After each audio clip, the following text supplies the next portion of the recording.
S'il vous plaît, mademoiselle, merci. Avec les chips. Santé Mario, ouais. Je crois que tout simplement, je l'ai fait voler en éclats et j'ai explosé son jeu. You cannot be serious. Il est espagnol, Rafael Nadal. Hello les légendes, bienvenue pour notre 65e épisode. On se retrouve chaque mardi pour vous faire vivre les coulisses du circuit ATP et WTA à l'aide d'histoires croustillantes et de parcours inspirants. Cette semaine, on reçoit un monstre du tennis français. On a l'honneur d'avoir monsieur Henri Lecomte. Henri revient avec sa spontanéité naturelle sur les faits marquants de sa carrière, le fait qu'il se soit fait virer de la Fédé, son appellation de décrocheur de bâche, tellement il a rosé à la belle époque. Vous avez ensuite droit à un passage délicieux où Riton nous explique comment il a appris à devenir joueur professionnel, aux côtés du charismatique ex-joueur roumain Ion Tiriac. Henri nous fait vivre le circuit de l'époque qui a été radicalement différent.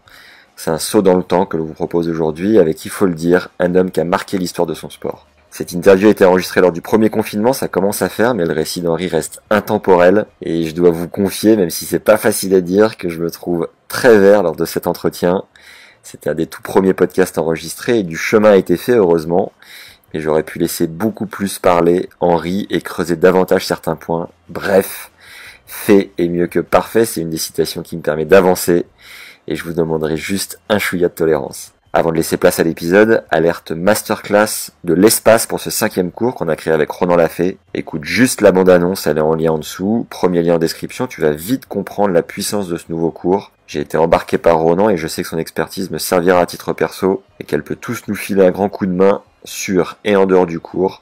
J'ai simplement pris une claque. Ronan te livre les clés de sa pédagogie Soyez Pro, qui font son succès depuis 30 ans.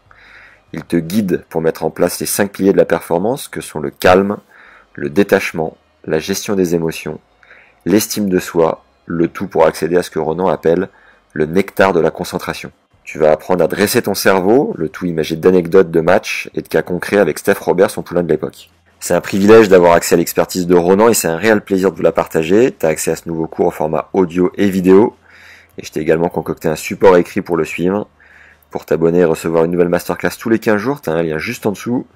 Et si tu veux avoir accès à une seule masterclass en particulier, c'est aussi possible en allant tout en bas de la page en description donc, ou en m'écrivant à max@tennislegende.fr. Place maintenant à notre 65e épisode et à la première partie avec le vengeur masqué Henri Lecomte. Bonne découverte et bonne écoute à tous. Allez. Alors Henri, t'es né le 4 juillet 63 à Lillers, dans Schnorr. À Lillers, déjà ça commence pas bien. C'est ce que je viens de dire, Henri. C'est exactement ce que je viens. Tu mesures. Ça commence pas bien. Ah putain, j'avais une chance sur 1000. Tu mesures 1m85 pour 79 kg selon ta fiche ATP. Et à l'époque, oui. Voilà. Oui, non, mais à l'époque, c'était 79 quand j'étais très jeune. Je peux te dire qu'aujourd'hui, je fais 80 kilos. Donc, t'imagines, à mon âge. Ah, c'est beau. Je suis revenu au poids de forme, mais quand j'étais au top, vraiment, ouais. En 86, en début 85, 86, je faisais 86 kilos. Ça veut dire que j'étais un beau bébé, quoi. Ouais. Donc, il y avait un peu de muscle quand même. Là, il n'y a plus du tout de muscle. Là, c'est joystick. mais disons que oui. Moi, j'étais quand même assez maigrelet au départ. D'accord. Et t'es gaucher, tu commences le tennis à 6 ans, t'as arrêté l'école en 3e pour te consacrer au tennis. En 80... C'est plutôt l'école qui m'ont dit d'arrêter, quoi. C'était tellement mauvais que... Ah ouais. Franchement, j'avais le tennis, hein. Ah ouais, d'accord. On y reviendra. En 81, tu gagnes Roland Junior. T'as un style de jeu hyper agressif, adepte du service volé. T'as été joueur de tennis pro de 80 à 96, numéro 5 mondial à ton meilleur le 22 septembre 86. Yes. T'as joué 646 matchs sur le circuit, 377 victoires pour 269 défaites. T'as gagné 9 titres en simple, Stockholm en 82, Stuttgart en 84, Nice et Sydney. Ouais. Sydney à l'époque était sur gazon en 85, Genève et Hambourg en 86, Nice et Bruxelles en 88 et Halle en 93. Ouais. Tu fais finale à Roland en 88 contre Wilander en 3-7 et 2 autres demi en 86 et 92. T'as aussi atteint la demi de Wimbledon en 86. Ouais. Tu as 28 sélections en Coupe Davis et t'es invaincu avec 11 victoires en double avec Forger. T'as aussi été 6e mondial en double en 95 et gagné 10 titres, dont Roland en 84 avec Yannick Noah, Indian Wells en 93 avec Forger. Tu fais aussi finale à l'US en 85 avec Yann. T'as effectué une longue traversée du désert après ta finale à Roland à cause de douleurs sciatiques et opération du dos, impliquant quelques arrêts plus ou moins définitifs de ta carrière. Trois opérations. Voilà. T'es rappelé, Moi. ok. T'es rappelé par Yannick, alors classé 159e pour la finale gagnée de la Coupe Davis 91 face aux US, après 49 ans de disette, la dernière ayant été gagnée par les Mousquetaires en 1932. 59 ans. 59 ans. Deuxième erreur. Boum. Deuxième erreur. Et t'as oublié la quart de finale à l'US Open aussi. Ah putain, le quart à l'US. Heureusement que t'es là. Elle fait mal celle-là aussi. Tu participes grandement à la victoire finale, donc en collant 3-7 à Sampras, ce qui restera selon toi le meilleur match de ta vie. Et donc après la Coupe Davis de 91, t'es invité à Roland et t'atteins ta 3e demi-finale donc sur ce tournoi. Tu reçois le prix de meilleur retour de l'année décerné par l'ATP en 92. T'étais surnommé le cimetière pour les nombreuses roustes que t'as infligées. Tu joues actuellement sur le circuit des légendes, tu commentes sur Eurosport et investis notamment dans le paddle. Tu as 2 fils a priori. Qu'est-ce qu'on peut ajouter, Henri? Alors, tu as oublié, j'ai quand même 2 garçons Ouais. et 2 filles. Et 2 filles. Ok. Ouais, j'ai quand même Maxime qui a maintenant 33 ans. Ouais. J'ai Luna qui a 23 ans. Ouais. Maxime qui est à Paris, Luna qui est à Londres. Et j'ai après encore, tu as Ulysse et Marie-Lou. Très bien. Voilà. Ulysse qui va avoir 15 ans et Ouais. Marie-Lou qui va avoir 13 ans. Ok. Félicitations. Est-ce que tu peux nous dire Henri, j'étais avec Thierry Tulane hier, ça doit être pour ça. Avec Tutu! Avec Tutu.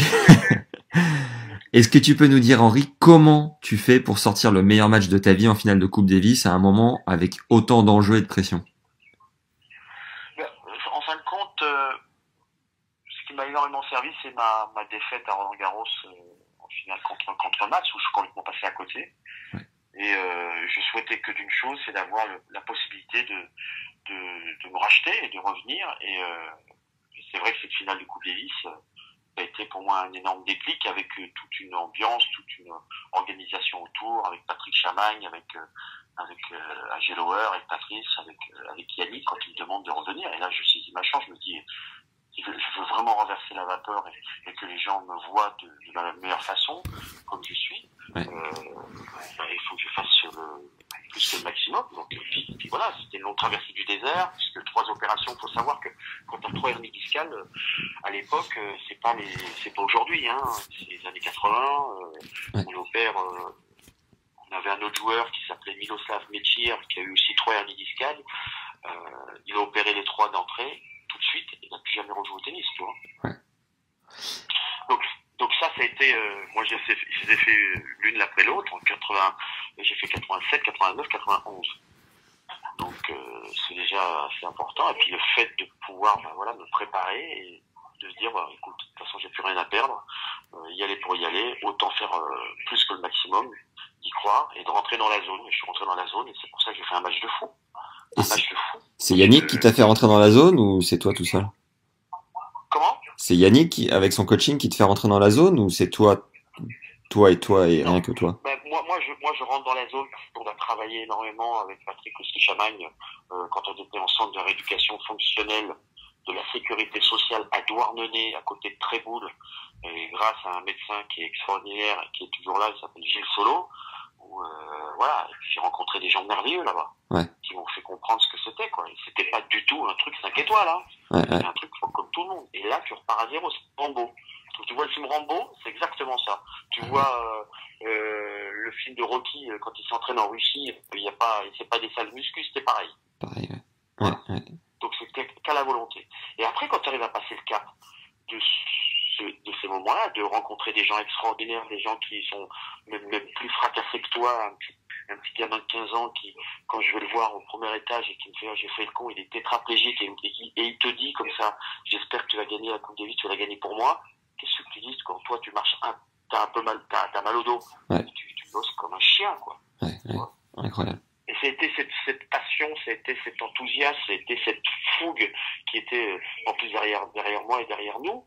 Et puis heureusement, Et aussi l'intelligence de Yann de dire on lit pas la presse, on reste dans notre bulle, parce que si on avait lu la presse avant, en disant mais Yannick fait jouer Henry, mais il est fou, il a pas gagné un match, t'imagines, après tu mets le doute dans ta tête, quoi. Ouais, bien vu.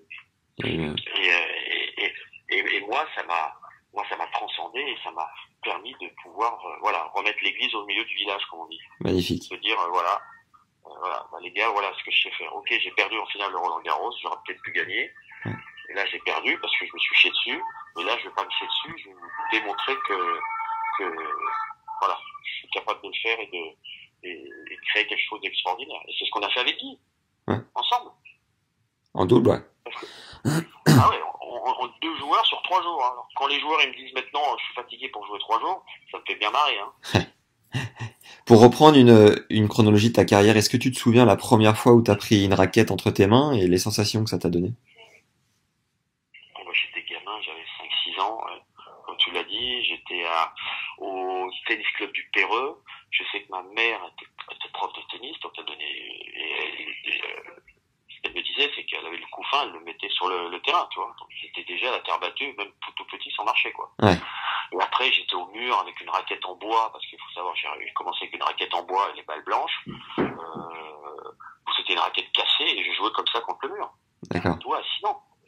Donc j'ai commencé comme ça. Et après, fil en aiguille, évidemment des raquettes, on en a eu. Évidemment, j'ai joué sur la porte de mon garage. Sur un côté, il y avait du béton, l'autre côté, il y avait des graviers. Donc des faux rebonds, et puis je tentais le passing dans la ligne. Donc, et je dois te l'annoncer, on avait un contrat avec le vitrier du coin, parce que évidemment, je ratais le passing le long de la ligne et ça partait dans la vitre, quoi. Ah, c'est énorme. C'est énorme. Donc et ma mère disait Henri, viens ici. Mais non, c'est pas moi, c'est cela. Oui, d'accord. Et puis à l'époque, ma mère, pour les sauts de balles, c'était des barils persil. Tu sais, des trucs vieux où tu faisais la lessive. Ouais. Donc voilà, c'était mes débuts, c'était ça. Un traditionnel rappel pour nous filer un coup de main, qui je te l'assure fait la diff sur le long terme. Mets-nous un like si t'es sur YouTube, 5 étoiles si t'es sur Apple Podcast et un commentaire sympa sur les deux. C'est du fuel pour nous pousser à continuer de te régaler. Et t'as accès à la 5e masterclass avec le coach Ronan Lafay qui a emmené Steph Robert top 100. Il a aussi coaché mentalement Gilles Simon et Corentin Moutet. Ronan nous transmet les clés de sa pédagogie, axé sur le relâchement, le calme, l'estime de soi et la gestion des émotions. Pour accéder à ce qu'il appelle le nectar de la concentration, découvre la bande-annonce, qui est le premier lien en description, c'est que du bonheur. Allez, on y retourne. Français, ça a été 30, 4-6, moins 4, première série. Wow. Ah ouais. D'accord. Et Thierry, tu l'as, il a fait mieux que moi, je crois. Il a fait non classé, 15-3, moins 2, première série, je crois. Thierry.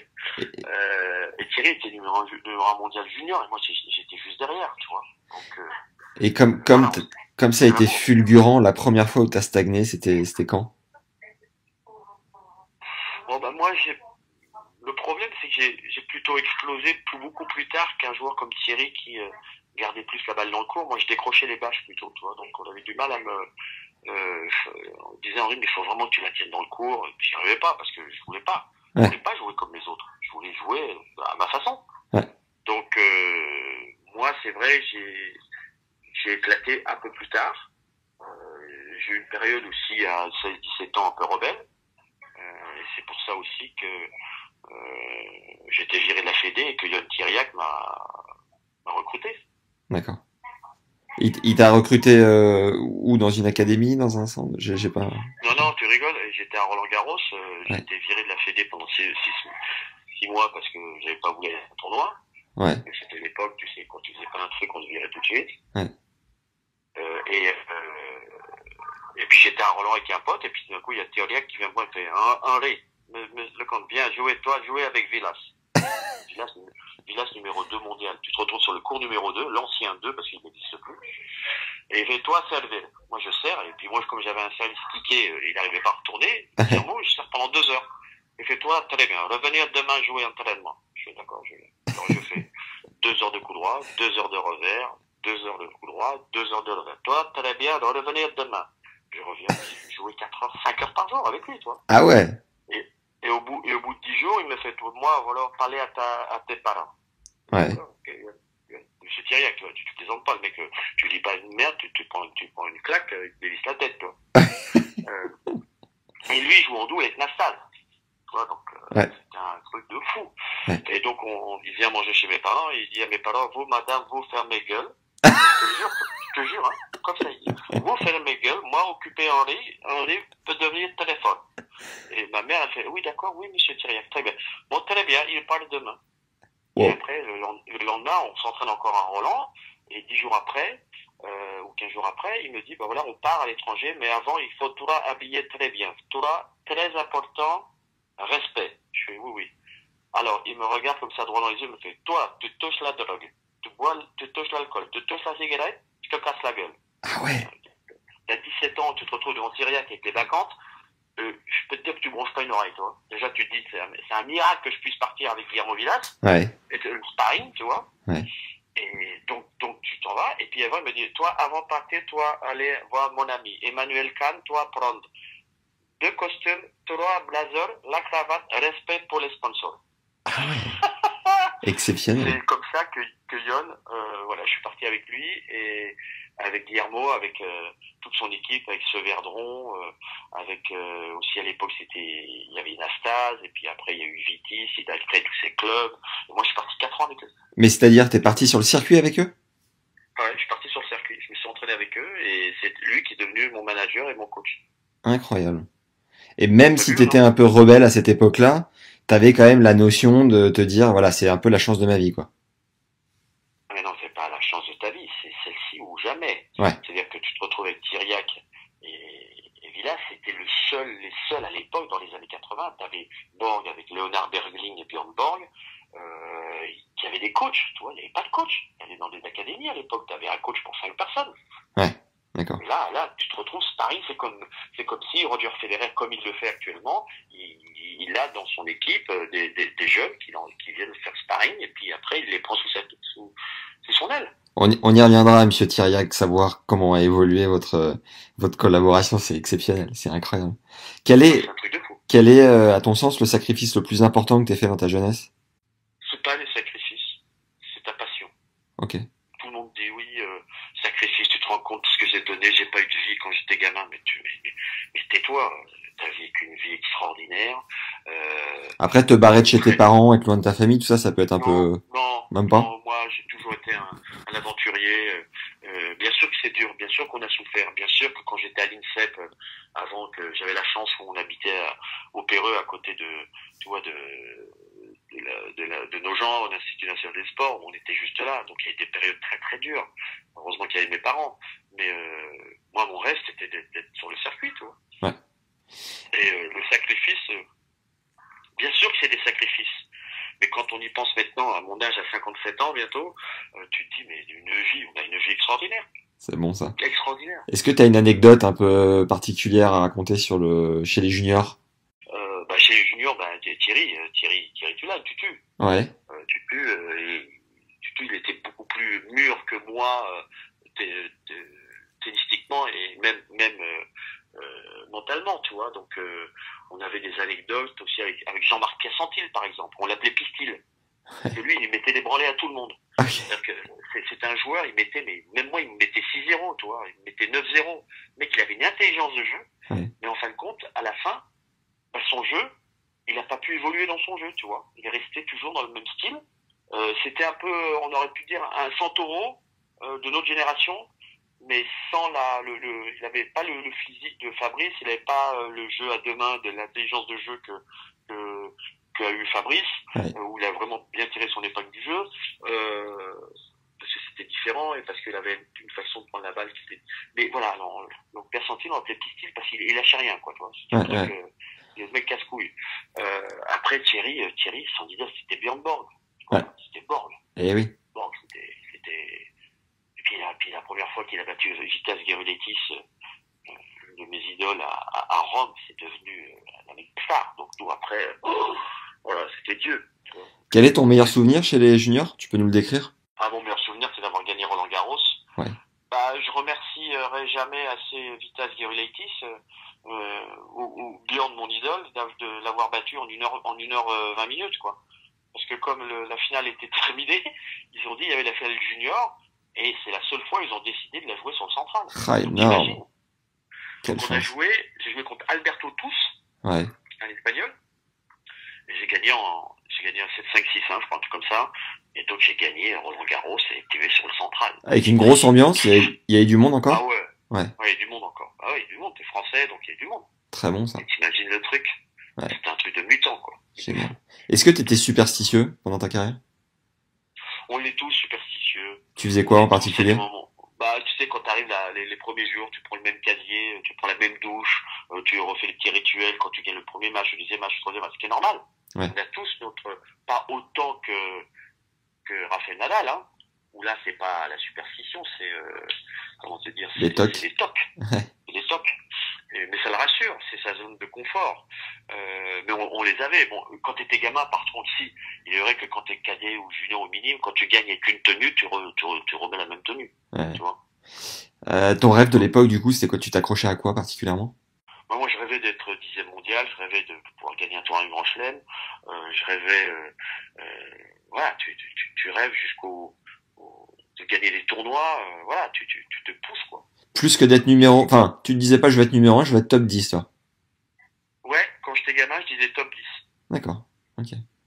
Quel a été le Et coach? après, Ouais, dis-moi. après, ça monte en puissance, après, tu montes en puissance, tu vois. Ouais. Quel a été le coach qui a le plus marqué ta carrière? Yon Tiriac. Ouais. Yon, ce sera à vie mon deuxième père. Et le meilleur conseil qu'il t'ait donné? Ah, le meilleur conseil, c'est d'être toi-même. Ok. Il y en a plein d'autres. Yon, il est tellement, c'est un ours. Ah ouais. C'est un homme extraordinaire. Voilà, il y a pas de mots. Ouais. Tu vois, j'ai mon père, mon propre père, mais là, j'ai mon deuxième père, c'est lui. Et t'es toujours aussi proche? Vous êtes toujours aussi proches tous les deux? Ouais, quand on se voit, il y a beaucoup de respect, il y a beaucoup de gentillesse, C'est beaucoup magnifique. d'amour, même avec Yon, avec toute la famille. Comment t'as vécu tes débuts sur le circuit pro et la manière en fait de passer des futurs challengers aux tournois principaux? Comment ça s'est enchaîné tout ça? Bah, nous, à l'époque, on avait le circuit Dunlop. On avait fait le circuit Dunlop et il y avait, donc c'était un circuit qui était sur 4 voire 5 surfaces différentes et moi, j'ai eu la riche idée de gagner les 5 tournois. Ok, très bien ça. C'est pas mal, hein? Ça a dû plaire à Yon. Yon, ça a dû plaire à Yann, oui, parce qu'il y avait Gianni Oclepo qui l'avait fait une année, un Italien. Il a gagné les 4 tournois, mais c'était pas sur toutes les surfaces. Tandis que moi, il y avait Moquette, il y avait Quick, il y avait Bois, Terre battue et encore Quick. T'imagines? Le couteau suisse, on l'appelait. Le couteau suisse, putain, si en plus je comptais les rêves, ça aurait été mieux. Mais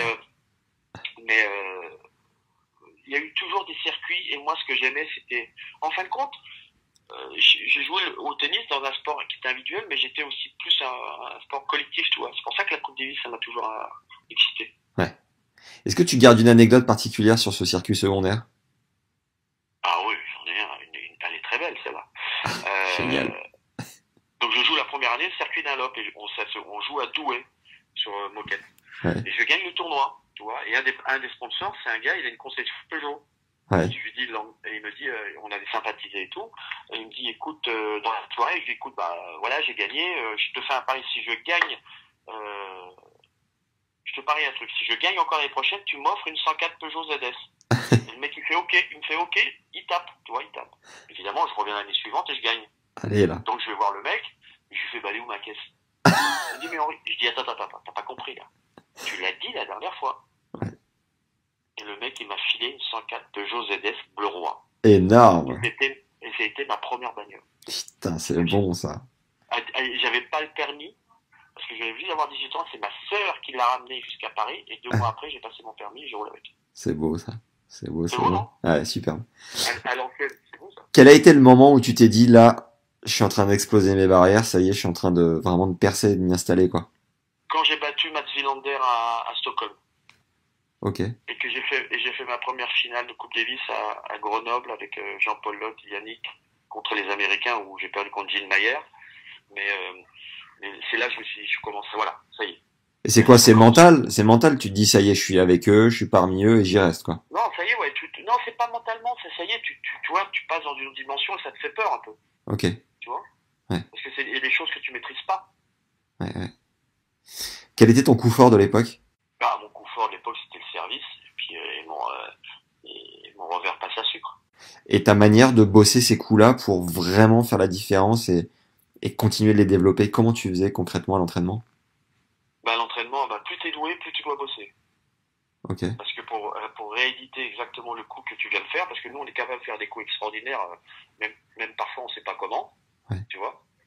Donc, il faut travailler 2 fois plus, et évidemment, plus tu vas, si t'as un coup fort, faut que tu travailles encore plus le coup fort qui va faire augmenter ton coup faible. Faut pas travailler que le coup faible, parce que sinon, ton coup fort, il perd de la puissance.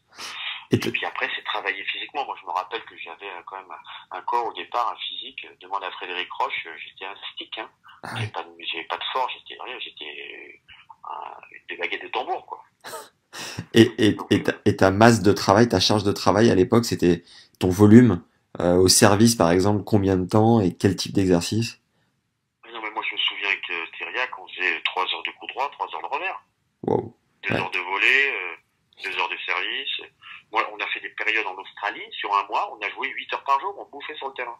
Oh la vache. Et c'était sur gazon, hein. Mais gazon, pas le gazon d'aujourd'hui. Le gazon où, mon gars, si tu descends pas sur les guibolles, c'est-à-dire que les 3 premiers jours, t'as mal au cul, tellement tu descends sur les jambes, quoi. Tu vois? Tu devais être, mais éclaté, quoi. On était éclatés, et en plus, il y avait, évidemment, les mouches, parce que, voilà, le vent, ouais. On était à Sydney, je peux te dire que, non, quand c'était bosser, on bossait, quoi. Et ton coup faible? Mon coup faible, c'était plus le coup droit de temps en temps, quand j'arrivais pas à avoir le bon timing, c'était le truc. Mais sinon, après le reste, l'attaque, la volée, et le smash. Le smash, c'est vrai, j'en ratais pas mal les filles, en fait. C'était plutôt le coup droit. La partie de ton jeu que t'as le plus fait évoluer, plus fait progresser? Là, le côté coup droit, mon revers qui est devenu une arme maîtresse incontournable, impressionnante. Ouais. Et le seul truc où j'aurais pu encore après plus travailler, c'est le retour. À un moment, je retournais pas assez bien, quoi. Ok. Quelle était ta plus belle rencontre sur le circuit? Ton meilleur pote de l'époque? C'était Guillermo. Guillermo Villas? La plus belle, c'est Guillermo Villas, Nastase, Yon, toute l'équipe, là, tu vois. Ouais.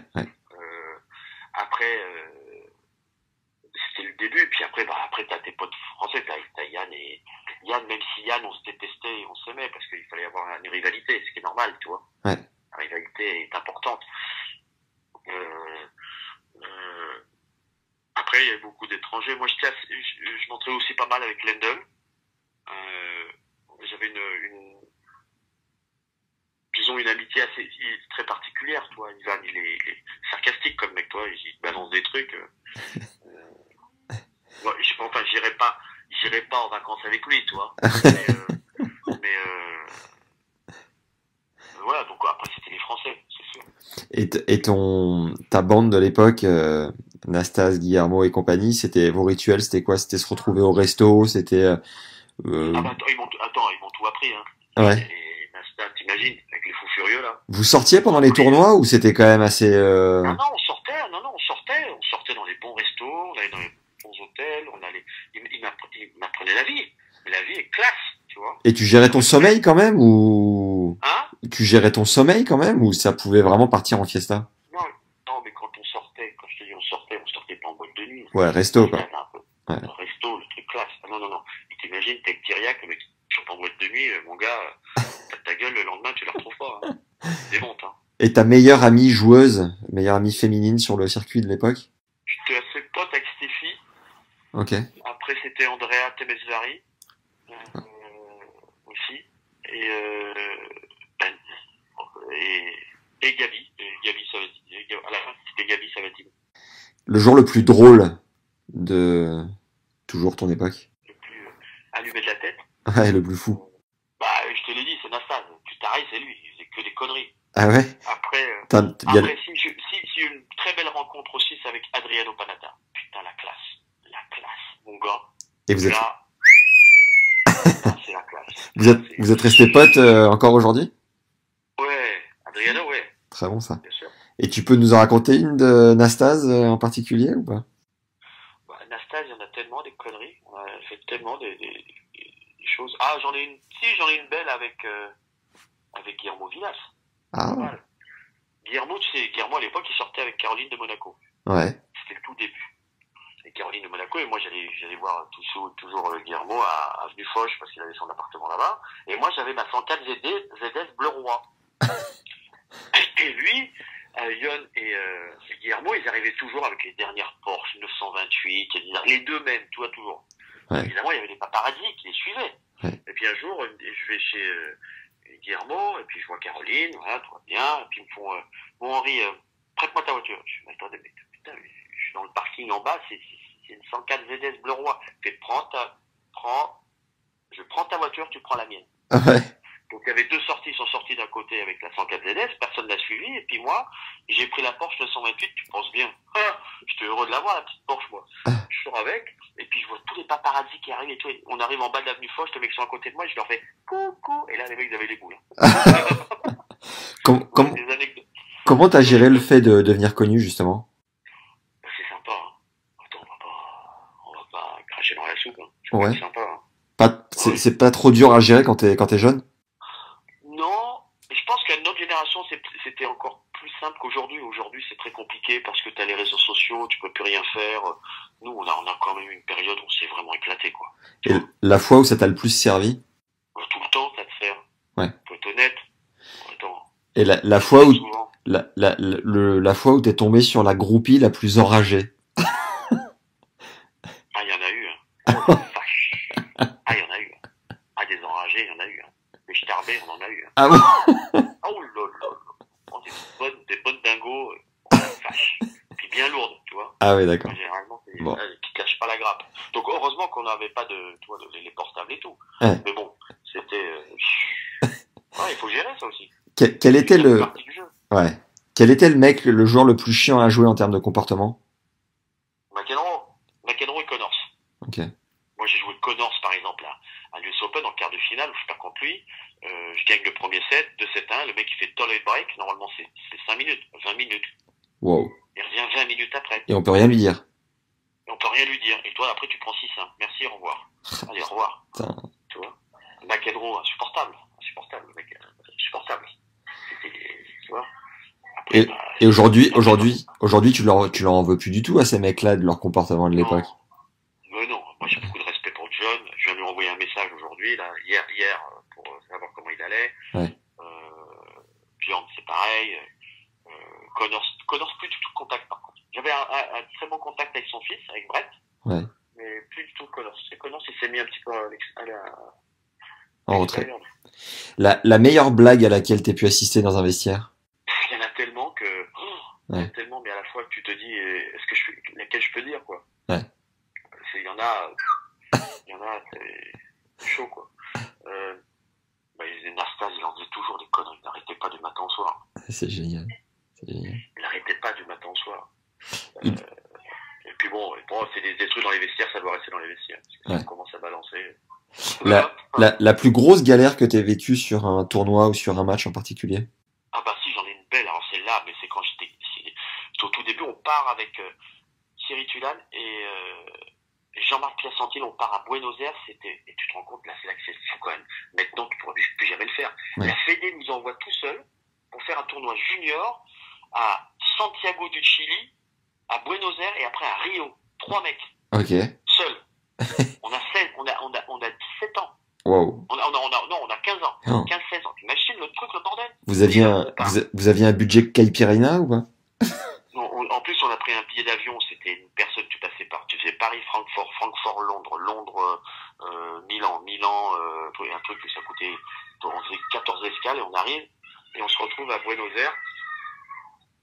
Et à Buenos Aires, tout d'un coup, un matin, je me réveille, je te jure, j'ai ma joue gauche. J'ai l'impression que c'est Mike Tyson qui m'a mis un poing dans la gueule. Mon œil est fermé. Oh là. J'ai une infection à la dent. Oh. Putain. Et donc, évidemment, le seul qui parle espagnol, c'était Jean-Marc Piacentine. Donc, on y va. Et il m'emmène, et on va dans un dentiste, mais c'est dentiste sécurité sociale, siège en bois, roulette à l'ancienne. Et le mec, il me fait infection, faut vous revenir dans une semaine. Donc, il me donne un antibiotique, donc je peux pas jouer. Ouais. Tu vois. Je rate le premier tournoi, déjà. Parfait, super. Je reviens une semaine après, le mec, il m'arrache la dent. Sur place, il me dit, faut l'enlever. Donc, il m'a arraché. Donc, il me fait les fils. Deuxième tournoi. Je peux pas jouer. Donc, Santiago, Buenos Aires, dernier, Rio. J'arrive à Rio. Au moment où j'arrive à Rio, je sais pas quoi, je chope une angine ou un truc comme ça. Donc, c'est fait que j'ai passé la semaine sur la plage. Ah, et moche. On peut imaginer qu'en rentrant, je crois que c'est à cette période-là qu'en rentrant, que j'ai été viré. Bon, j'ai pas beaucoup joué. Mais, donc, voilà, la galère. Et puis, en venant dans l'avion, on est assis à côté d'une personne, il y a le hublot qui explose. Oh. Le mec, il se retrouve sur mes genoux. Enfin, mais c'était la lampe du hublot. Enfin, bon, tu vois, Ah, la galère. Quand tu te retrouves en galère, c'est galère, quoi. Ça, c'est super. Ton plus gros pétage de plomb sur un cours? Ah ouais, j'en ai eu pas mal, hein. J'en ai fait des bons, hein. J'en ai pété des raquettes, hein. Ouais. Celui où tu penses que c'était vraiment la folie, enfin, où c'était un peu Bagdad dans ta tête, quoi. C'était contre qui? Je suis devenu un jobard. Je vais pas m'arrêter. J'ai cassé les raquettes, j'ai voulu me barrer. Je sais même pas si c'est pas en Australie. J'ai dû faire ça. Enfin, bon, j'en ai pété des raquettes. Je me souviens plus trop, mais je pense que c'était en Australie. J'en ai pété des raquettes, je suis devenu dingue avec l'arbitre. Mais j'ai pas été disqualifié comme McEnroe, par contre. Ok. Voilà, La plus grosse amende que t'aies pris? Ah ouais, je crois que j'ai pas mal pris d'amende. J'ai dû être à, $2 000, $3 000, un truc comme ça à l'époque, tu vois. Et ça te faisait un truc ou ça te passait au-dessus? Non, ça me faisait chier. Et au départ, non, j'ai rien à branler, puis à la fin, ça me faisait chier, quoi. Ouais. Qu'est-ce que tu préférais vraiment sur le circuit à l'époque? C'est toujours le renouveau, c'est toujours une ville différente à chaque fois. Tu arrives, même si tu as toujours un certain rituel, chaque année tu reviens, tu choisis un peu tes tournois ou pas, ou sinon tu étais désigné. C'est tout, voilà, toujours en mouvement. C'est pas la même la lassitude de tous les jours. Tu vois. Et ce qui te faisait le plus chier? Le plus chier par moment, c'est aussi la routine, les entraînements, la même chose. Moi, j'aimais toujours changer un peu les entraînements parce que faire la routine, moi, ça me gave. Ouais. Ça me gavait, quoi. Si t'avais un conseil à transmettre à un jeune joueur qui rêve de faire la carrière que t'as faite, tu lui dirais quoi? Vis ton rêve. Faut que tu sois passionné. Si t'es pas passionné dans ce métier-là, tu gagneras pas. Voilà. Faut vraiment, parce que ta passion va te faire aller au-delà de tes limites. Si tu fais vraiment parce qu'en disant c'est du boulot, c'est un job, t'as aucune chance. T'es mort. Et donc c'est ça finalement la qualité numéro 1 d'un joueur pro? C'est la passion? C'est la passion, après c'est le travail, après c'est aussi l'abnégation, c'est dire toujours repousser ses limites. C'est vrai, on le dit, lorsqu'on est blessé, on apprend à se connaître et on arrive à dépasser dépasser la douleur, dépasser les moments difficiles et plus se comprendre, mais il faut avoir travaillé bien avant, quand on est gamin, pour avoir compris exactement ce que l'on veut. La détermination est le plus important, tu sais. Parler, dans la vie de tous les jours, dans n'importe quel domaine, que ce soit dans le sport ou même dans ton métier à toi de journaliste, si tu n'y crois pas, il n'y arrivera pas. Hein. Ouais. Quelle est la pire branlée que t'aies pris? J'ai pris des branlées, j'en ai pris pas mal. J'en ai pris une par Becker, une fois à Milan.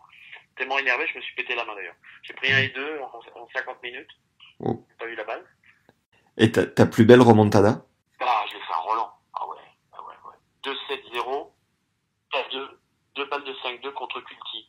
Ah oui. Quart de finale de Roland 92. Waouh, c'est propre. Les gens, ils étaient paris, ils sont revenus. C'était 9h30 du soir, j'ai gagné 6-4 au 5e. Je me souviens, puis j'en ai une autre aussi contre Mota aussi. Je suis mené 2-7-0, 6 partout tie-break. 6 partout. On fait un tie-break, il mène 6-4 ou 6-3 dans le tie-break. Ouais. Je gagne, et après je mets 6-0, 6-0. Sauf 3 balles de match. C'est bon, ça. Ça, c'est bon. Mais ça, c'est des souvenirs extraordinaires, parce que là, tu te dis, tu vois, mais moi, je me souviens avec Culti, c'est pourquoi vous barrez dans de connards? J'insultais tout le monde. J'insultais le public, moi. Mais ça me flanquait, toi. Je dis, allez, c'est ça, cassez-vous, je suis dans la merde, vous m'aidez pas. Waouh. D'un coup, tac. Et puis alors là, après, derrière, le public, c'était la folie, quoi. Énorme. Ah non, mais moi, j'étais un clébard sur le courant. Je gueulais, hein. Ouais. Et je revois encore, tu vois, là, sur les réseaux sociaux, en ce moment, on remet, je remets un peu les différents matchs que j'ai fait à Roland. Tu vois, j'arrête pas de parler. Je parle tout le temps. Je revois mes matchs, je fais, mais putain, mais ça va pas mieux, mec. Je communique avec tout le monde, hein. Ta C'est bête, ma façon d'être. ouais. Ta bête noire de l'époque, c'était qui? Bête noire, c'était Villandière sur terre. Ouais. Pourtant, je le battais sur rapide, mais sur terre battue, j'en pouvais plus, quoi. Et comment Et t'expliques que... bête noire, la plus grande bête noire, ça a été McEnroe, j'ai jamais battu. Sauf sur Senior Tour. Ouais. J'ai jamais battu. Comment t'expliques que t'as eu de si bons résultats sur terre avec un jeu aussi offensif? Parce que je suis né et que j'aime la terre battue et que c'était une surface pour moi, c'est comme un jeu d'échecs. Ouais. Il fallait construire le point. Ok. Il fallait placer ses pions. Le rapide, c'était bien parce que nous, c'était très rapide à notre époque. Ouais. Aujourd'hui, c'est pas rapide. Bientôt, la terre battue, c'est la surface la plus rapide. Ouais, ouais. Donc, et surtout, j'ai appris à jouer sur terre. Donc, jouer sur terre, voilà, c'est le slice, c'est jouer avec l'adversaire, c'est placer la balle, monter, faire un volet amorti, voilà. Et c'est extraordinaire. J'adorais la terre battue. Quel est le joueur que t'as le plus martyrisé? Chesnokov, je crois, le pauvre. J'ai joué une fois avec lui à l'Alpe d'Huez, c'était très sympa. Et Il est super gentil. Un jour, il a mis 6-2, 5-1. Il sert pour le match à Nice et il a perdu. Voilà. Contre toi? 5-1, contre moi, il a perdu. J'ai gagné le tournoi après contre Jérôme Potier. Énorme.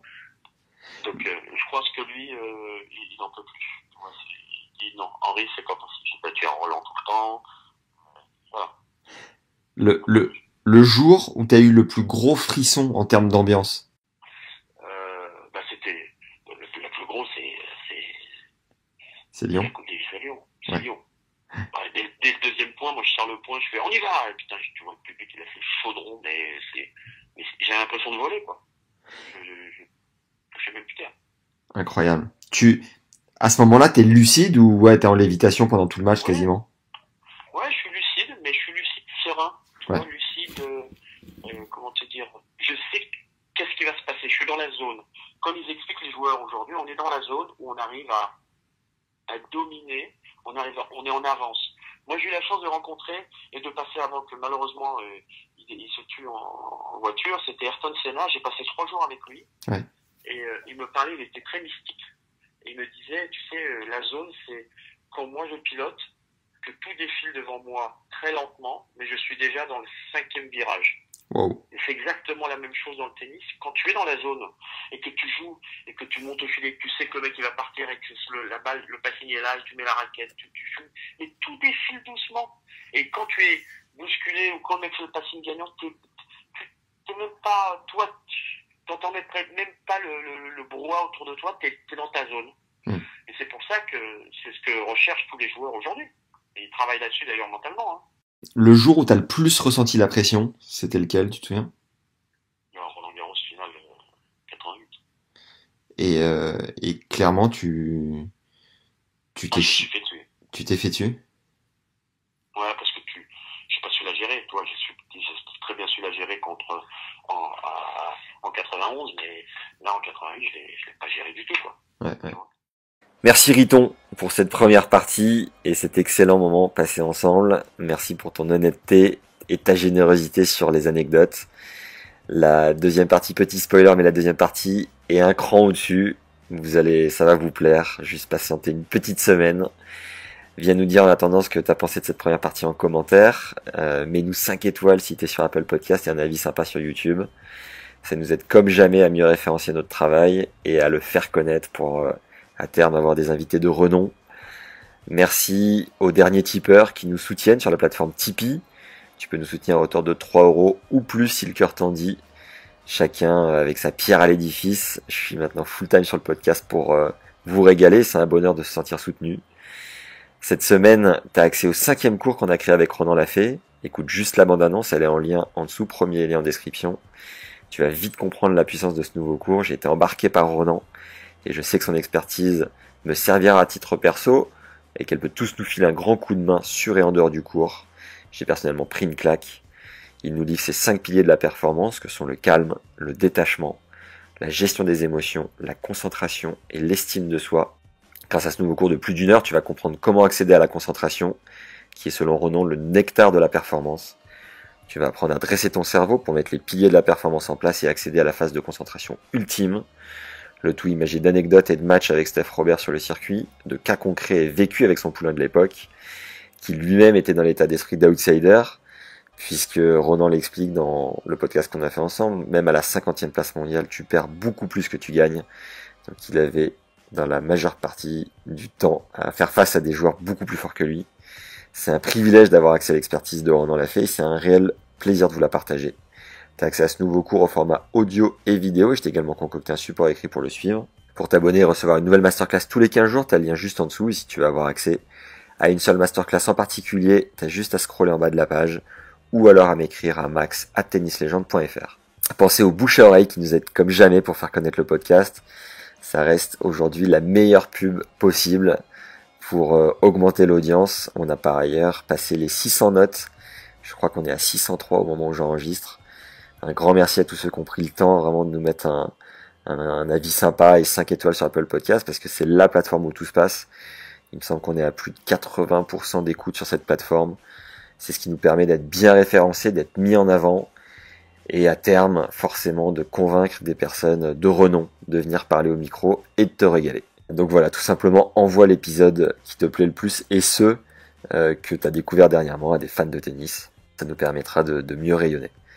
Merci pour les bonnes ondes de manière générale. N'hésite pas à m'ajouter sur LinkedIn à Max Zamora, ZAMORA, ou sur Insta à Max Emia et ETMIA, MIA, le tout attaché. C'est toujours un plaisir de vous répondre. Merci à tous ceux qui l'ont déjà fait. Vraiment, n'hésitez pas si vous avez des idées de partenariat ou autres. Je réponds à tout le monde sans exception. Très bonne semaine, légende, et prenez soin de vous. À très vite. Ciao.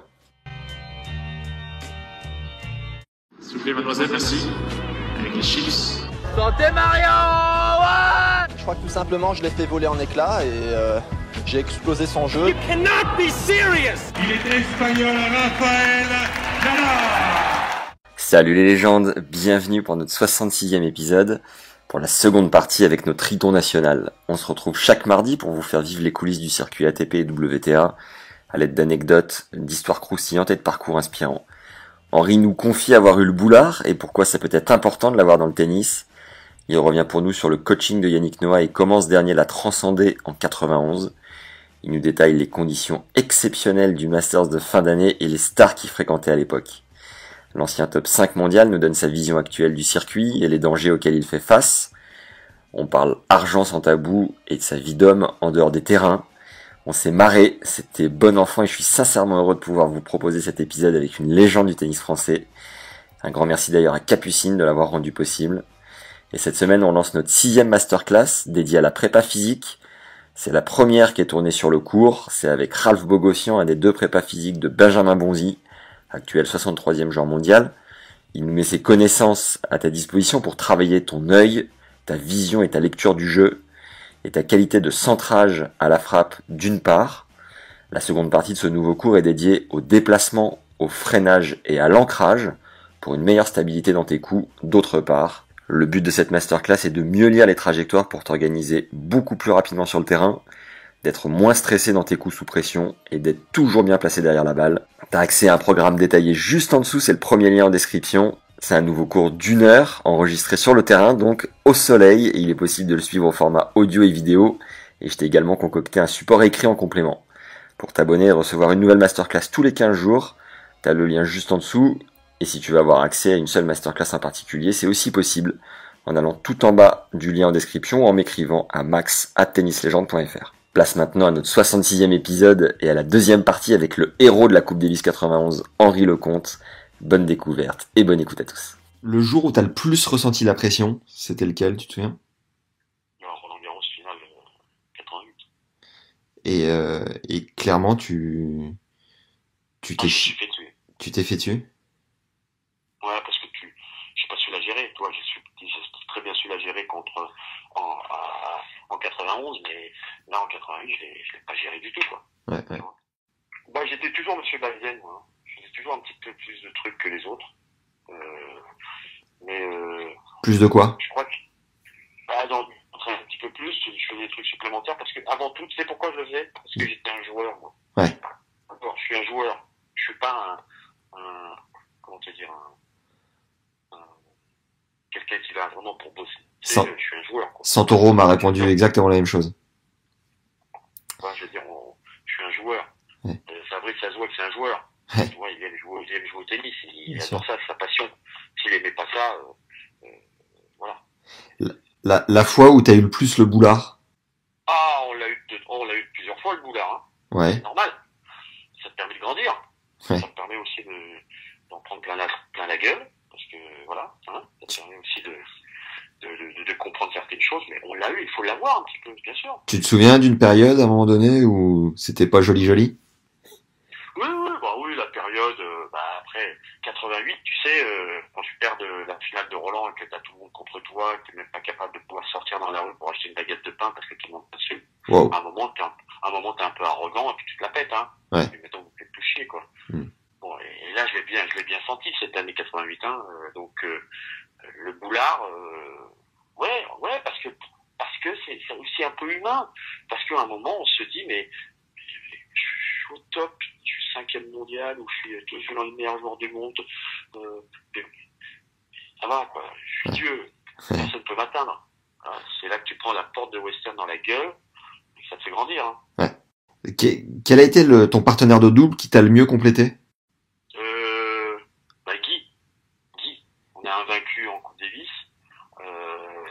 même si on n'a pas trop joué ensemble sur le circuit, mais Guy. Et t'as appris quoi à son contact en jouant au double avec lui? Moi j'étais le feu et lui c'était l'eau. Ok. Tu vois, tout en mettant Yannick aussi dans le coup, tu vois, Yannick et Guy, parce que Yannick on a gagné Roland. Mais voilà, c'est les deux avec qui j'ai vraiment on a vécu des choses merveilleuses. Pareil, à peu près même question sur Yannick. Selon toi, quelle est l'essence de son coaching? En quoi ça t'a le plus servi? Je pense que Yannick, de toute façon, je pense pas, je suis sûr, c'est toute son expérience, tous les moments où il a eu les moments de doute, ou aussi où lui, les moments de pétage de plomb, ou les moments qu'il a pu retranscrire, qu'il a pu nous communiquer quand il était capitaine de Coupe Davis, parce qu'il n'avait pas gagné en simple. On avait joué ensemble en 82, ouais. Et le fait d'être, c'est un rassembleur, Yannick, c'est quelqu'un qui, Yannick, de toute façon, s'il sent que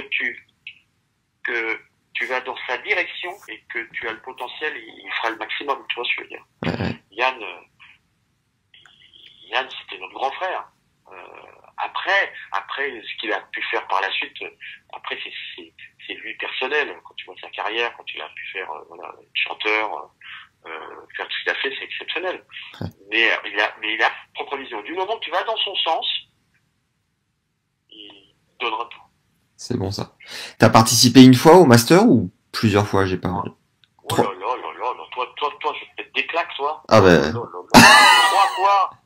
3 fois. Masters, quand même. Ah. Quand même. Très bien. Est-ce que tu peux, Vérifie un peu. est-ce que tu peux nous raconter ce que c'est justement que de participer au Master de fin d'année? En termes de conditions? Attends, mais toi, tu peux pas imaginer. On a joué, nous, au Madison Square Garden. C'est bon, ça. Donc, j'ai une anecdote exceptionnelle.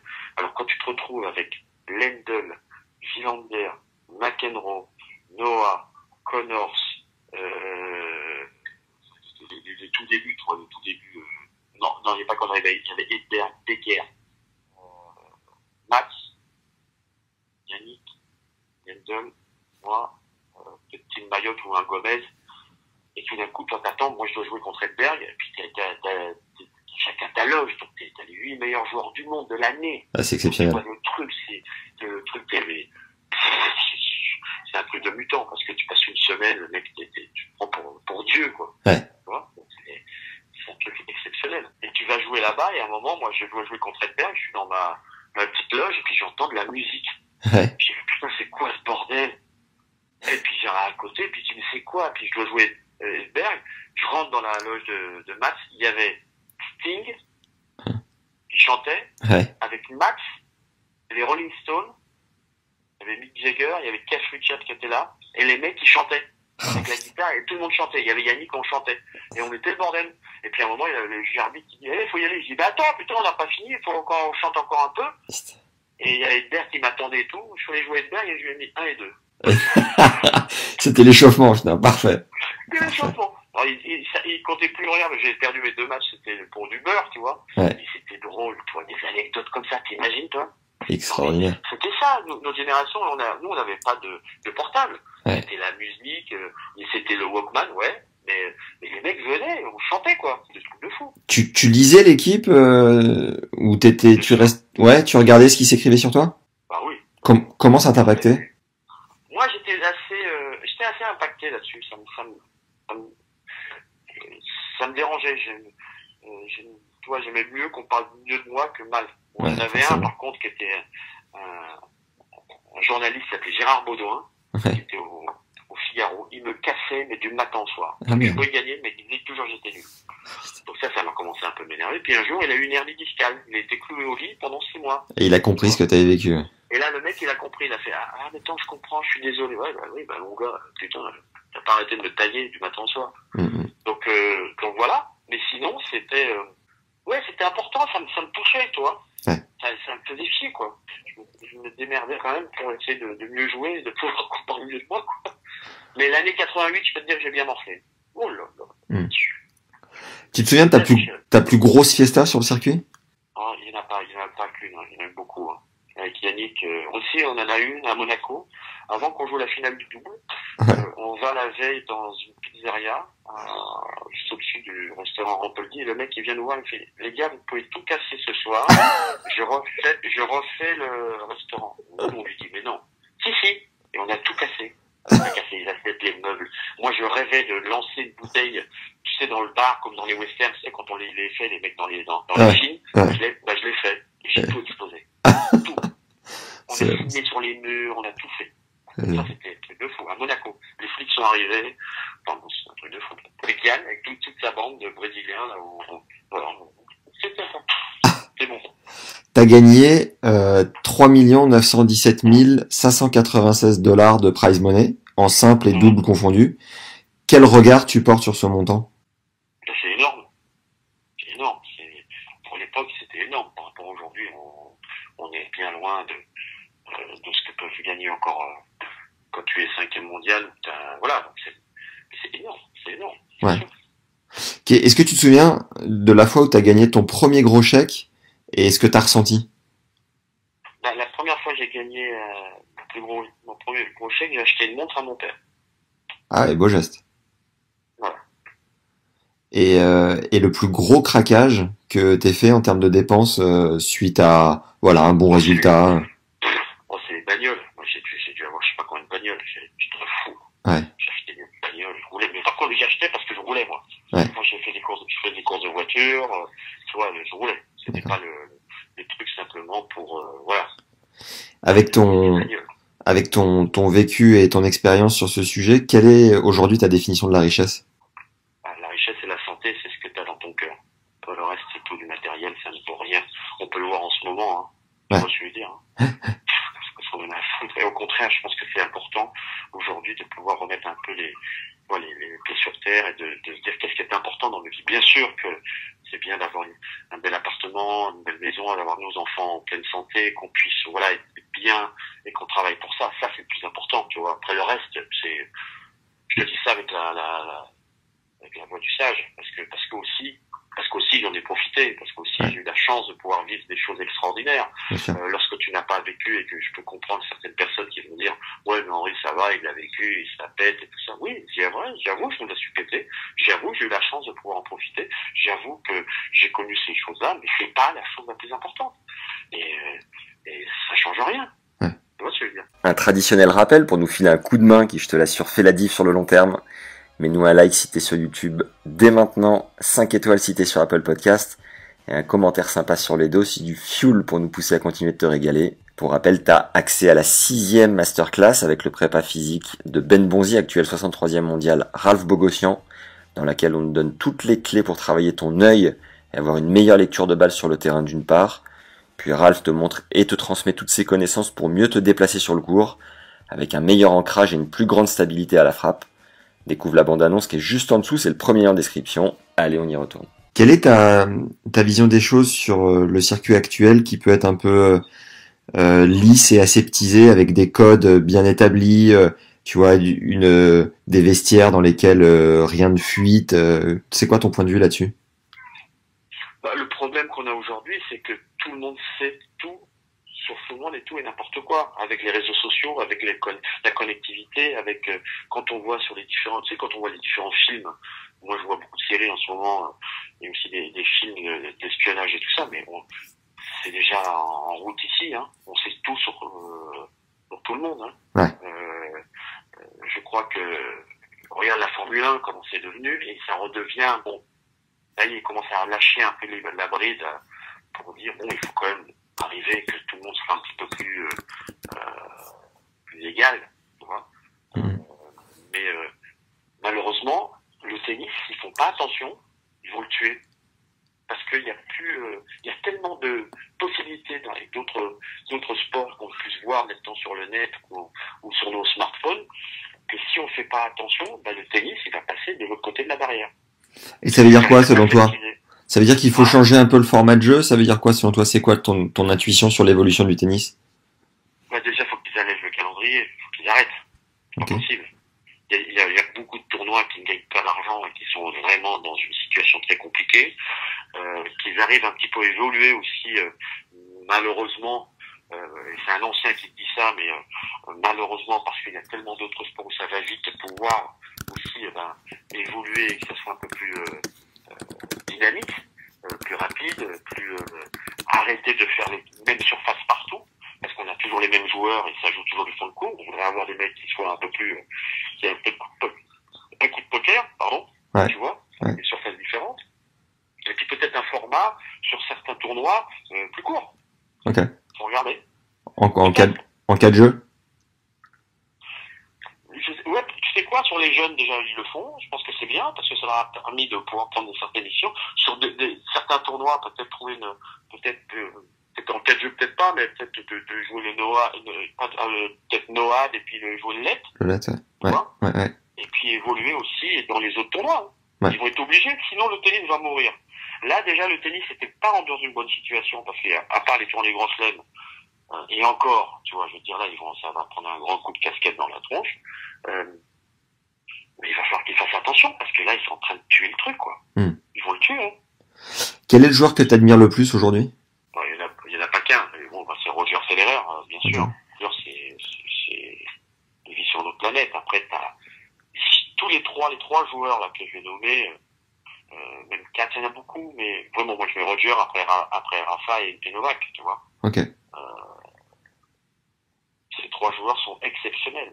On a eu auparavant des joueurs fantastiques, mais là, dès qu'ils vont arrêter, ces 3-là, dès qu'un va déjà arrêter, ça va changer la donne. Dès que les autres, dans 4-5 ans, même avant, pour certains, même pour Rafa, ça va changer le tennis, hein. Les jeunes, là, ils se rendent pas compte comment ils ont marqué le tennis, quoi. Et ça va être compliqué derrière, hein. Est-ce que tu as vécu des choses particulières que tu pourrais nous partager avec ces 3 gars? Moi, ce que je respecte avec ces 3 diaristes, on dit, c'est leur simplicité, leur générosité. Voilà, ils sont tous les 3 ont une personnalité différente. Mais ils aiment le jeu. Tu vois, on sent qu'ils aiment le jeu. C'est des joueurs. Rafa, c'est un joueur. Même quand on le voit jouer, on dit, le mec, c'est pas un joueur, le mec, il fracasse, quoi. Mais non, il adore le jeu.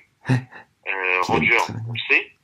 Et Novak, c'est pareil. Ils adorent. Ils ont le truc en eux, quoi. C'est pas des besogneux, hein. Yes. C'est des vrais joueurs. Aujourd'hui, combien d'exhibes tu continues, de matchs exhibition, tu continues à faire par an? Pas beaucoup. Maintenant, déjà, il y a plus de sponsors. Moi, je fais les 4 tours de Grand Chelem. Je fais 2-3 exhibes après dans l'année. Voilà. Je joue en double maintenant, parce qu'en simple, mon gars, faut récupérer derrière. À quel endroit tu préfères jouer aujourd'hui, chaque année? Moi, j'adore l'Australie. Moi, je suis j'adore l'Australie. L'Australie, après, bien sûr, Roland et Wimbledon, mais l'Australie, je trouve que c'est un pays extraordinaire avec une mentalité dans le sport qui est hors norme. Avec un poil de recul, pourquoi toi, Henri? Pourquoi toi t'as réussi et pas des dizaines, des centaines, des milliers d'autres gars? Parce que j'y ai cru. arrêté parce que même dans les moments les plus durs, je voulais pas accepter. Voilà. Ouais. Faut pas accepter l'inacceptable. Ouais, bien vu. Ta plus grande fierté relative à ta carrière? Alors, Coupe Davis, 91. Yes. Et regret du coup, Roland? Roland. Ouais. Roland, bien sûr. Ton premier sponsor, ça a été Lacoste? Non, mon premier sponsor, ça a été Marville. Oh. Les raquettes Marville. D'accord.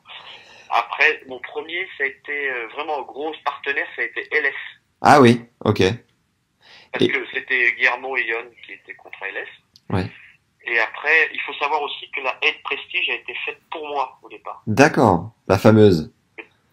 Ouais, la fameuse. Oui. Parce que je cassais trop de raquettes et j'étais chez Head et ils l'ont faite pour moi. D'accord. Et en quoi elle correspondait parfaitement à ton jeu? Elle correspond parfaitement à mon jeu. Et puis quand je frappais, je l'avais sifflé tellement fort. Les mecs, ils disaient, mais putain, Henri, c'est fou, quoi. C'est bon ça. Et est-ce que tu te souviens la toute première fois où tu as reçu une dotation de ton sponsor? Ce que tu as ressenti? Ah bah, c'était quand je faisais le circuit d'un lob. T'imagines, quand t'as 16 ans et tu gagnes le premier tournoi ou un tournoi, on te donne un chèque, quoi. C'est bon ça. Ça qui est bon. Ah, t'en souviens. Depuis combien de temps t'es avec New Balance là?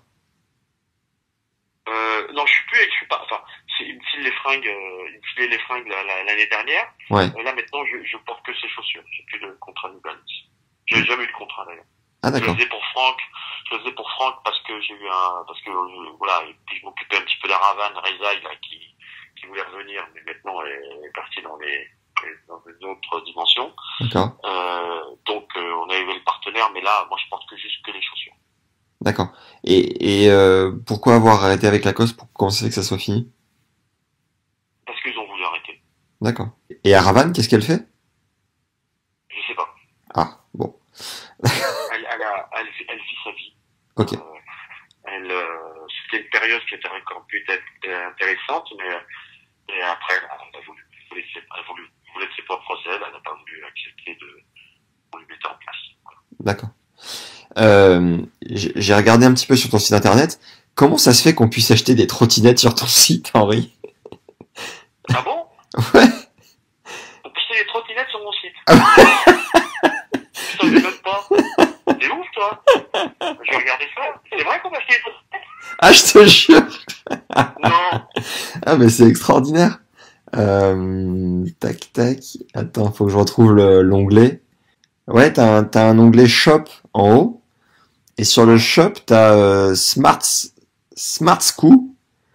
Si je mets Buy This, elle est à... Ah ouais, bah Je ça... vais vérifier ça. Je vais demander parce que j'ai une personne qui s'occupe de ça, je vais demander qu'elle regarde ça. Mais ça mourir de rire, quoi. Remarque, c'est mieux une trottinette que, je sais pas, des capotes ou des plantules, hein. D'ailleurs, t'as parié sur le développement du paddle. Est-ce que tu peux nous en dire plus là-dessus sur ton positionnement? Bah, j'ai laissé tomber le paddle. Ah bon, d'accord. Ouais. J'ai laissé tomber parce que ça n'a pas du tout fonctionné en France. Ok. C'est bien dommage, mais ça marche très fort en Suède et en Espagne, mais en France, j'ai arrêté. J'y joue beaucoup sur le Pays Basque et ça cartonne aussi parce qu'on est juste à côté de l'Espagne, je pense, mais Ah ouais? Mais il y a Couvercel qui a monté un truc pas loin. aucune idée. Aucune idée. Mais si, pas loin, là, Couvercel. Il a monté 6 cours de paddle, mais il paraît que ça marche pas. Lui, les Pays Basques, ça marche. Mais je sais pas si, il m'a dit que c'était compliqué, là. D'accord. Regarde. Qui- Couvercel paddle, il y en a pas loin, je crois. Tu joues toi un petit peu au paddle? Oui, j'ai joué beaucoup à moi. Là, je joue un peu moins. Ouais. Bah là, je suis confiné, donc je peux pas jouer. Ouais. Mais sinon, à Paris, il y avait un truc à Port de la Chapelle, là, où il y avait 11 terrains. D'accord. Non, on va aller rejouer un peu. J'adore le paddle, c'est fabuleux. Moi, je joue en Espagne tous les jours. Moi. J'adorais ça. Excellent. J'ai vu que tu jouais au golf aussi. Tu joues combien? Là, j'ai repris un peu. Je peux jouer, toi, 14. Mais Ouais. je suis pas comme qui joue tout le temps, qui joue 4, tu vois. Mais là, je vais commencer à vraiment m'y mettre. Là, j'ai commencé d'ailleurs, et parce que ça me plaît bien maintenant le golf. La personne. J'avais des problèmes de dos à l'époque, Ah oui. et j'avais un mauvais swing, donc j'ai pris plein de cours, et je commence à avoir un bon petit truc à compresser un peu la balle. Tu vois ce que je veux dire? Donc ça commence à être intéressant. Ouais, je vois pas du tout, mais j'imagine. Et la personne la plus improbable avec laquelle t'es fait un golf, une partie? La personne la plus improbable avec qui j'ai fait un golf. Barack Obama? Non, j'ai pas eu cette chance-là. C'est plus improbable. Si je joue au golf. Putain. À qui j'ai joué à la Rolex? J'ai joué avec qui? Plus improbable. Non, il n'y a pas eu, à part certainement au programme, au Trophée Lancôme, j'avais joué une fois avec Ballesteros. Ah oui, sympa. Une fois avec Bernard Langer. Une fois avec aussi Jean Van de Velde, Rémézy. D'accord.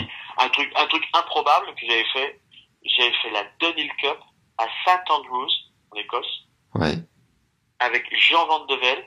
Ouais. Donc imagine, c'était 2 mois après qu'il avait perdu en finale du British Open. Ouais.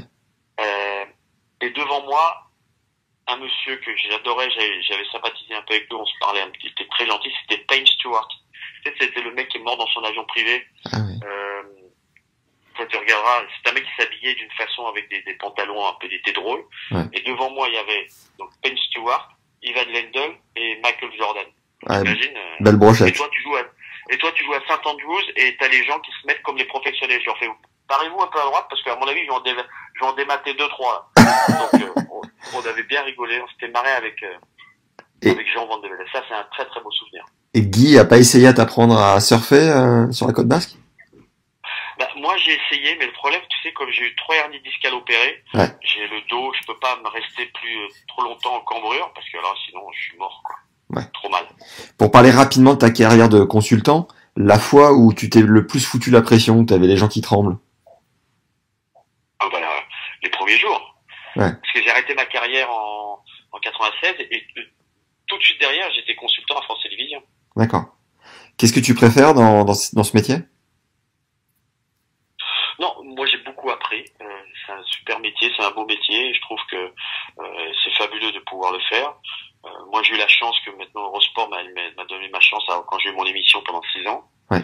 Il y a l'avantage de compte, à un moment je l'ai présenté aussi. Ça c'est des moments extraordinaires.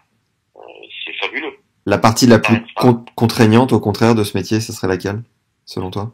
Il n'y a pas de contrainte. Il n'y a que du travail. Faut bosser. Tout le monde pense que ça se fait comme ça. Non, tu bosses. Si tu avais une astuce ou un tips pour ceux et celles qui font école de journalisme, tu leur dirais quoi? Bah, restez vous-même, apprenez, écoutez, et surtout gardez votre propre personnalité, quoi. Yes. C'est ça qui est important. Un bon journaliste, c'est celui qui a la personnalité et qui ne fait pas comme les autres. On n'est pas des toutous dans n'importe quel domaine d'ailleurs. Hein. Il faut que tu sois toi.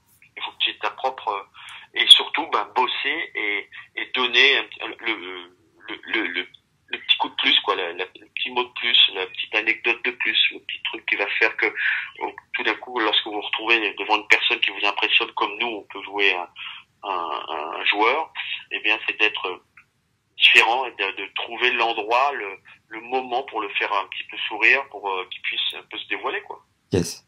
T'as jamais voulu coacher vraiment? Bah, le problème, moi aussi, j'ai voulu un petit peu aider 2-3 joueurs, mais le problème, c'est que je connais toutes les ficelles pour pouvoir passer à côté des entraînements et tout ça, tu vois ce que je veux dire? Et moi, entraîneur, je suis un chien. Je laisse rien passer. D'accord. Et si je l'entraîne comme moi j'ai fait, je peux te dire que, comme on a fait même avec Patrick et avec Chamagne, c'est dur, quoi. Donc, oui, mais il faut que j'ai la folie avec la personne avec qui je m'entraîne, que j'entraîne. Que ça se passe bien, quoi. Et justement, le joueur ou la joueuse que tu rêverais d'entraîner, ce serait lequel? Ben, c'est moi. J'aimerais entraîner un mec comme moi. Yes. C'est bon, ça. Et directeur de tournoi, est-ce que ça te brancherait? Oh, bon, on me l'a proposé plusieurs fois, tu vois, de pouvoir être directeur, de pouvoir... Mais là, tu sais, je veux dire, moi je suis président de club, le président de la section tennis de Levallois, on a 2400 licenciés, d'accord, ouais. Sur 10 cours. Ok, on a 1200 gamins. Ouais. Ok, donc, et pouvoir diriger un club ou être directeur d'un tournoi, il faut avoir une super équipe. C'est pas le président, c'est ni le directeur qui fait le tournoi, c'est toute ton équipe. Ça veut dire que tu dois avoir une confiance sans borne, une confiance mais aveugle, exceptionnelle avec toute ton équipe. Ouais. C'est-à-dire que tu dois dire voilà, toi tu fais ci, toi tu fais ça, tu fais ci, tu fais ça. C'est ça un bon directeur, c'est ça un bon président, c'est ça une personne de pouvoir donner à tout son staff les différentes directions et aussi qui prennent leurs propres décisions. Ça, c'est important, c'est de pouvoir déléguer. Aujourd'hui, c'est pas simple, hein. C'est pas facile, hein. Donc, il faut aussi donner la chance au produit, comme on dit. Yes. Quel regard tu portes sur la préparation mentale avec un coach vraiment spécifique? Attends, mais moi, si j'avais eu ça avant, j'aurais été 10 fois plus fort. Donc tu juges que c'est indispensable aujourd'hui? Oui, moi je travaille maintenant avec ma femme, avec Maya, où on travaille beaucoup sur l'aspect mental. Je peux te dire que les meilleurs joueurs du monde, là, ils en parlent pas, mais ils bossent comme des chiens, hein, là-dessus. Hein. Ils ont une personne qui s'occupe que d'eux. Ouais. Hein, Mais tu dis avec ma femme, on bosse sur l'aspect mental, c'est-à-dire tu fais quoi précisément? on travaille beaucoup dans différentes entreprises. D'accord. Sur l'aspect mental, comment rebondir, comment se remettre aussi en question sur différentes sociétés, que ça soit en groupe ou personnel. T'interviens comme conférencier. Voilà. Ok. Ouais. Tu pratiquais Pardon? Ouais. Non, j'interviens différents, voilà, à chaque fois, et puis j'explique ma vie, parce que ma vie, c'est quand même des roller coasters, tu vois, des bons, des mauvais, des mauvais moments, des bons moments, et comment rebondir. Ouais. Donc ça, je sais à peu près bien en parler maintenant. Yes. Tu pratiquais la visualisation pendant ta carrière? Non, j'ai fait un peu de sophro à la fin, un petit peu, c'était le tout début, tu vois. Ouais. Mais c'était, à l'époque, faut bien dire que 80 et 95, toi t'étais pas né, mais je peux te dire que quand on disait que tu vois un psy, ça veut dire que t'étais malade, quoi. Ouais. 80, 95, t'as dit? Ouais, t'es né en quelle année, toi? 95, j'étais pas né? Bah, c'est gentil, c'est gentil, Henri, je le prends bien. T'es né en quelle année, toi? Je suis de 90, moi, monsieur Lecomte. Un grand cri. 80, bon, ben, ça va. Attends, en 80, t'étais même pas, on t'avait même pas pensé comment t'étais. Alors, dans les années 80, on disait t'allais voir un psy, t'étais malade, quoi. D'accord, ouais. À partir de 95, ça commence à venir, tu vois. On commençait un peu à en parler, quoi. Mais aujourd'hui, c'est un terrain tabou, hein. Ouais, en France, clairement. On veut pas en parler, c'est terrible, hein. Mais dans tous les domaines, hein. Que ça soit dans le sport, dans le business, mais tout le monde l'utilise, tout le monde. Pourquoi on est tant à la bourre en France sur ce segment-là? Mais parce que on est les Français, c'est moi, je sais mieux que vous, mais non, on n'a pas besoin, on est plus fort que vous. Putain, on est à la ramasse de ce côté-là. On est très très loin des autres. Tu vois des autres dans les autres sports, dans d'autres pays, mais ils le travaillent depuis des années. Pour terminer. Toujours, on a peur de dire, oui, non, c'est la médecine, alors la médecine fait ci, la médecine fait ça. Oui. Regarde ce qui se passe aujourd'hui avec le coronavirus, hein. Puis c'est de rire, comme ça, bon, tu dis tout. Pour terminer, Henri, j'ai quelques questions qui sortent un petit peu du cadre tennis. Est-ce que tu as un talent caché? Je cuisine pas mal. Ah bah justement, le plat que tu cuisines le mieux. Oh, je fais un peu de tout, mais moi j'adore tout ce qui est un peu simple. Je peux te faire de l'agneau, je peux te faire du poisson, je peux te faire aussi des coquilles Saint-Jacques snackées avec une purée de chou-fleur. Génial. Il faut que je te dise une chose, j'ai fait Celebrity Masterchef à Londres. Ah ouais. Je suis allé en demi-finale. Énorme, c'est bon ça. Et tu peux aller sur le net, simplement les desserts, je suis très nul. Donc à la fin, va sur le net, tu verras. Comment s'appelle Masterchef? Celebrity Masterchef à Londres, c'était sur la BBC. Tu vas sur Henri Lecomte, sur le net, et tu fais Celebrity Masterchef. Et tu t'es fait plaisir un peu, t'as régalé? J'ai jamais autant eu de la pression. Je te jure, j'avais plus de pression que d'aller jouer à Wimbledon. Incroyable. Tellement, c'est un truc de fou. Je me suis bien marré. Si t'avais pas été joueur de tennis, Henri, t'aurais fait quoi? J'aurais été pilote, moi. Moi, j'adore conduire. Je pilote, je fais des courses de bagnole. Je roule avec Eric Van de Viver sur une TVR de 1964. Je vais faire les 2 tours d'horloge en fin d'année, là. Ah, c'est bon, ça. J'ai fait le trophée Andros, j'ai gagné 24 heures de Chamonix sur glace, avec la Gorse. Énorme. Tu vois, donc. T'as des bagnoles de collection un peu, des anciennes? Non, j'en avais, non, mais j'ai eu trop de divorces. Ah, d'accord. Bon. De quoi tu rêves aujourd'hui dans ta vie d'homme? De ma vie actuelle. Merveilleux. Heureux avec Maya, avec mes enfants, voilà, je suis heureux. Qu'est-ce que tu fais au quotidien pour essayer d'être un homme meilleur? Je me remets en question tous les jours. Et concrètement, comment?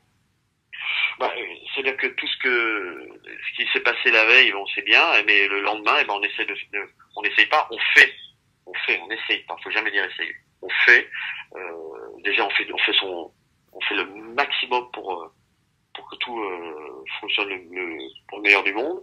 Et puis surtout, on s'occupe de ses enfants et puis on est toujours à la recherche d'être encore plus performant, quoi. Bien vu. Combien de temps tu passes par jour sur les réseaux sociaux et comment tu t'en sers? Aujourd'hui, beaucoup plus qu'auparavant. Sinon, on travaille parce que j'ai une personne qui travaille avec moi aussi là-dessus, parce que je suis pas du matin au soir dessus. Ouais. Je pense que c'est important de pouvoir communiquer, de pouvoir dire ce que l'on ressent, mais de là à être du matin au soir, c'est pas mon truc. Voilà. Ok. Un livre qui a marqué ta vie? Un livre qui a marqué ma vie. Je t'avoue, je lis pas beaucoup. D'accord. Un film en particulier que t'aimes vraiment plus que tout? Un film qui m'a marqué, c'était Le ciel peut attendre. Ouais. C'est un film extraordinaire. Après, j'ai un film que j'adore, moi, mais qui est pour tous les effets spéciaux, c'est Avatar. Ouais. Avatar, pour moi, en plus c'est beau. Pourquoi? Parce que il y a un très beau message dedans, dans ce film. Qui est? On a toujours envie, qui est que malheureusement le gars est paralysé, et tout d'un coup il vit avec son avatar et qu'il réussit à revivre ce qu'il aurait pu vivre, des choses extraordinaires. Et puis c'est aussi sur de faire attention à ce que l'on a, à la terre, à tout ce qui. Aujourd'hui, ça va être de plus en plus, quoi. Et le ciel peut attendre. Quel était le message du film que t'appréciais particulièrement? C'est ça, c'est toujours quoi? C'est toujours y croire, toujours aller de l'avant, et être à la fois aussi raisonnable et serein et puis sur terre, quoi. C'est ça qui est important, parce qu'aujourd'hui on est dans un monde de consommation. Ouais. On ne jouit même plus du moment présent. Alors, en plus c'est moi qui te dis ça, Henri Lecomte, qui est quand même quelqu'un qui a une grande gueule et qui et aujourd'hui ce qui nous arrive, c'est fantastique, c'est merveilleux. On prend plus de temps pour pouvoir parler aussi avec les gens qu'on aime et expliquer voilà ce que l'on peut faire et non pas essayer d'avoir toujours rechercher pas la performance, mais rechercher ce que peut avoir mon voisin, pourquoi il a lui et pas moi, et la jalousie, le truc. Non, au contraire, se recentrer sur soi-même. En parlant du moment présent, tu fais de la méditation? Je travaille beaucoup avec Maya, on travaille beaucoup sur l'hypnose. Ouais. Là-dessus. Moi, j'ai fait beaucoup de séances, ça m'a beaucoup appris. Okay. C'est quelque chose qui est vraiment étonnant, des années, et qui marche très très bien. D'accord. Voilà. Est-ce que tu suis un entraînement particulier pour rester fit? Là, j'ai perdu 16 kilos parce que c'était sur un pari, une anecdote. C'était c'était pour. On a fait un pari et puis par la suite, t'as pu voir que je fais la pub comme j'aime. Tu l'as vu à la télé, je pense. J'ai pas la télé, non, je regarde pas. Non, très bien, mais c'est bien, t'as raison. C'est mieux. Je regarde pas la télé. Mais et donc je suis dans les guides, voilà. Et aujourd'hui, je suis très heureux d'avoir perdu mes 16 kilos parce que je m'étais aussi un peu lâché. Et puis on réapprend à manger correctement et surtout à se sentir mieux, quoi. Et t'as fait quoi? T'es retourné à la salle aussi? T'as couru? T'as fait du vélo? Oui, retourne à la salle. Je fais beaucoup aussi, tu sais, le truc s'appelle électrostimulation où tu fais des exercices en même temps. On a le courant, c'est ce qu'utilisait Usain Bolt. Yes. Ok. Et ça, c'est super, fabuleux. Ouais. Je t'avoue, partir à la salle et rester 4 heures et lever des trucs, non, j'ai plus la force mentale. J'ai trop donné avant. Ouais. Par contre, je fais du vélo. VTT. Et là, je peux te dire que je range mon frein, c'est le cas de le dire, parce que là, putain, j'en peux plus. Ouais.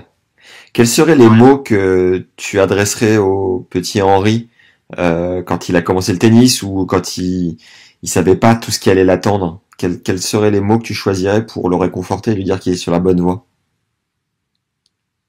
Reste comme tu es, passionné, déterminé et amuse-toi. C'est bon ça. T'as une citation particulière qui t'anime? Qui sème le vent récolte la tempête. Bien vu. Comment tu vis le confinement là, Henri? C'est quoi ta journée type de confinement? C'est le matin. Moi, tu sais, j'adore être à la maison. C'est vrai que je suis quelqu'un qui bouge beaucoup, mais j'ai pas trop de contraintes. J'ai la chance d'avoir un appartement sympa, mais le matin, je me lève tranquille, un petit citron chaud, Yes. un petit café, après exercice pour mon dos, un peu d'électrostimulation parce que j'ai aussi mon truc ici. Ensuite, après, je fais à manger pour ma femme. Belle. On fait la petite séance de yoga tous les 2 jours. C'est bon, Je ça. me suis mis un peu au yoga. Alors, moi, je suis flexible comme Comme un clou.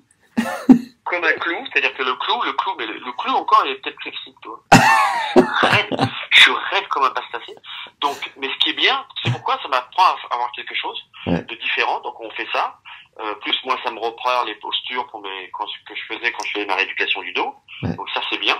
Donc on fait à peu près entre 1 heure. Elle, évidemment, c'est la championne du yoga, position, je te raconte pas, elle est souple, c'est un chewing-gum. Et donc ça, c'est bien. Et puis après, je réponds un peu sur les réseaux, tu vois, ce qu'on a mis un peu en place depuis quelques jours, les meilleurs matchs de Roland Garros. On va faire tout pendant tout le confinement. Yes. Et puis après, ça va être on regarde 2-3 trucs, après des petites séries, et puis voilà, quoi. Très bien. Qui est-ce que tu nous recommandes? J'ai eu la chance de faire les courses aujourd'hui. J'ai pu sortir, donc je suis content. Ah Faire ouais. les courses. Ah bah là, t'es reparti pour 10 jours. Oh, putain, ouais. Quelle personne tu nous recommandes d'avoir sur ce podcast vraiment hyper intéressante avec laquelle on pourrait parler tennis? Oh, il y en a un, il faut que tu prennes Marc Rosset. Ah, Marc Rosset, on s'écrit, mais il met toujours 5 jours à répondre. Ouais, c'est dommage parce que lui, putain, il peut te faire des anecdotes avec Roger. Ah ouais, génial. Ça peut être génial, ça, tu vois. Génial. Après, qui tu aurais d'autres Français parce que le problème, c'est pas facile d'avoir des mecs, je vais pas me lancer de fleurs, mais comme moi qui balance un peu, Stan Wawrinka. Stan Wawrinka, ça peut être sympa, ouais. Ça peut être sympa. Stan, parce qu'il j'adore ce mec, il a une personnalité totalement différente. Ouais. Il a une vision de la vie qui est assez intéressante. Après, t'as le barré complet, t'as Benoît Paire, mais bon, Benoît, il va rien te dire.